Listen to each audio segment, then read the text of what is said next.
Hay 5 funcionarios y quien habla fuimos procesados, perdieron muchos sus familias, sus propiedades, no consiguieron trabajo y esta persecución política pensé que terminaría cuando terminaban los juicios, pero no sería así.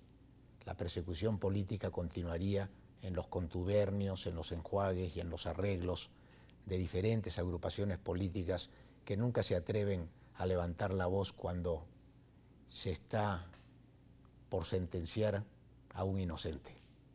Pero sin embargo, cuando se roban millones, cuando se pierden más de 1.500 millones de soles en la venta de las empresas públicas, donde se cometen delitos de lesa humanidad, cuando se pierden propiedades del Estado, cuando se enajenan los bienes, cuando se regalan las riquezas naturales,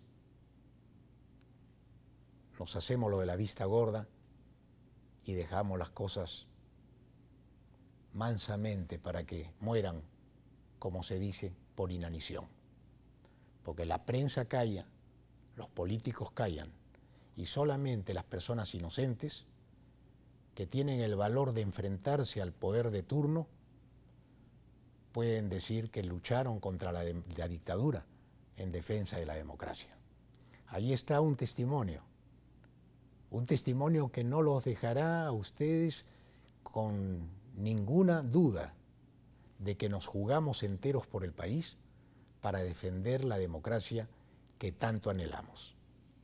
Un país que hoy día se encuentra en un estado de gravedad, ya Puno podría ser considerado zona de peligro inminente y podrá peligrar Puno como electores en estas elecciones, es decir, no podrán votar en estas elecciones.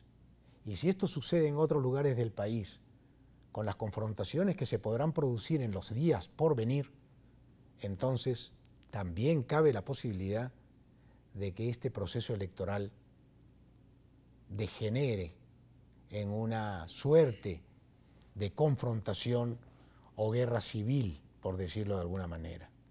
Porque el pueblo podría insurgir contra el abuso, contra la manipulación, contra la desinformación y contra las banderías, hoy día enfrentadas unas contra otras, que realmente crea una división innecesaria entre los peruanos. Hermano, tú que me estás escuchando, usted señora que me está viendo, que me conoce hace 38 años, que siempre he sido coherente con lo que dije, ¿usted cree que yo tengo algún interés en que gane un candidato u otro? ¿Saben cuál es el genuino deseo de Ricardo Belmont? Que tus nietos y los míos, y tus hijos y los míos, puedan encontrar una nación que sea de ellos. Como dijo Abraham Valdelomar, queremos patria, queremos un país que cante nuevamente el himno nacional en sus colegios, que vuelva la educación cívica, que no se construyan colegios fastuosos, sino que los maestros sean mejores pagados, que tengamos una educación sólida y que no estemos en el último lugar en América Latina en educación, donde hay más universidades hoy día que en la ciudad de París, que en Francia, perdón, porque el Perú tiene más de 100 universidades. ¿Pero qué producen estas universidades? Producen jóvenes que no tendrán trabajo, porque el país no les ofrece la oportunidad, porque quien no tiene un capital no puede acceder al capital porque los créditos son caros, porque este es el país que cobra más intereses por un crédito a la pequeña empresa que cualquier otro país en el mundo. En Estados Unidos, una tarjeta de crédito castigada por no pagarla te cobra un 16% o un 18% como máximo de interés anual. Aquí las tarjetas de crédito llegan hasta el 120% de interés anual. Aquí los bancos por un préstamo. ¿Quién puede acceder a un préstamo bancario cuando finalmente el banco se puede quedar con tu empresa, condenando a la pequeña y mediana empresa a su muerte por inanición? ¿Quién puede responder ante estas preguntas tan simples que harían de este país un país más grande, de riqueza compartida, y no de la riqueza para unos pocos y la pobreza permanentemente para muchos. Aquí cabe una pregunta. ¿Por qué hoy día la gente quiere ir a la política? ¿Por qué hoy día la gente se disputa ser regidores, ser congresistas? ¿Por qué hoy día el hombre común y corriente, que ni siquiera tiene preparación porque la Constitución no le exige un currículum al congresista, pretenden ser congresistas? ¿Sabe por qué? Porque consideran que esa es la única forma de surgir en el país, a través de la política. Porque la política se ha convertido, perdónenme, en un negocio. Pero los que hacen política, muchas veces, no todos felizmente, pero la mayoría de ellos, son los representantes del poder económico que se va consolidando a través de políticos títeres, como yo les llamo, que no tienen personalidad, no conocen el tema, que pueden ser grandes personajes de la música, del deporte, pero no conocen, porque nunca han vivido en el terreno la guerra de las ideas, la concepción de las ideologías, los principios fundamentales que construyen una nación grande. Entonces, estos elementos que hoy día integrarán el Congreso, muy pocos de ellos están preparados para defender la democracia, defender la peruanidad y defender los valores trascendentales que hicieron grandes al Perú. Hay un pensamiento que lo dije alguna vez cuando empecé mi campaña en 1989. El ave canta aunque la rama cruja, porque conoce lo que son sus alas. Y yo francamente les puedo decir a ustedes que aquí en RBC y en Hable el Pueblo tenemos una convicción firme a favor de la familia peruana, a favor de esas enfermeras que nos están viendo y que nos cuidan cuando nos enfermamos y que ganan poco y que tienen que tomar 2 o 3 carros para llegar a su casa, para al día siguiente regresar a cuidar a ese enfermo que en una de las grandes clínicas que existen hoy, carísimas para el común de la gente, son cuidados por gente muy modesta, pero por ser modestos y ser sanos y ser limpios y hasta inocentes, son maltratados por el nuevo régimen de service que existe hoy día en el país. ¿No quieren ustedes un país con beneficios sociales, con pensionistas que reciban su pensión en su casa para poder vivir decorosamente y dignamente? ¿No quieren ustedes que aquellos que ganan más, esas sobreganancias mineras, paguen un poquito más de esas sobreganancias para mejorar el hábitat donde ellos han hecho sus emporios y han trabajado sus minas?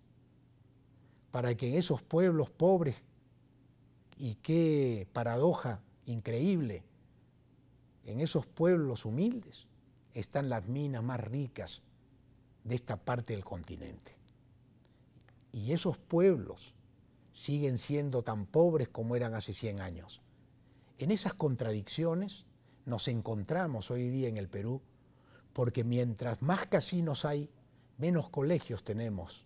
Mientras maestros educan, hay una televisión que desinforma.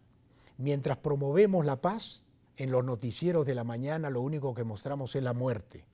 Y si tenemos la cultura de la muerte, ¿cómo podemos pedirle al pueblo que pretenda vivir en paz en un país que se desmorona en sus cimientos y se cae a pedazos porque no pensamos ya en la patria, sino pensamos muchas veces y lamentablemente en nuestros intereses personales?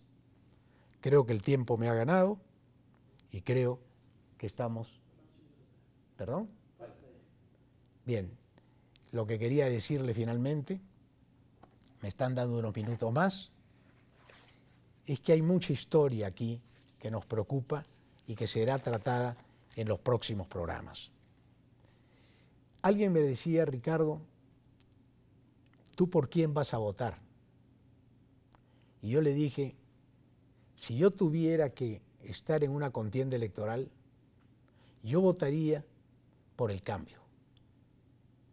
Porque este país, enrumbado hacia el desarrollo con una economía libre de mercado, es un país que está exageradamente inclinado en el fiel de la balanza para favorecer a unos pocos en detrimento de muchos. En esas ambivalencias y en esa gran asimetría no se puede convivir. El caos social, la crisis social irá increciendo. Aunque gane Humala o aunque gane Keiko Fujimori, si no hay un cambio, si no promovemos la justicia social, no acortamos la brecha de las desigualdades, ni Hernando de Soto ni Vargas Llosa podrán salvarnos de una posible insurgencia popular que después estaríamos lamentando. Porque entre el país real y el país mediático hay una gran diferencia. No comulga el país real con el país mediático. Están colisionando, porque uno te vende un país que no existe y este pueblo reclama un país real, un país que le resuelva los problemas cotidianos para tener realmente una nación de prosperidad donde el crecimiento del 9% se mantenga, pero que esto se traduzca en desarrollo para todos. Señoras y señores, muchísimas gracias y con ustedes hasta el próximo capítulo de nuestro programa 11 días del Perú.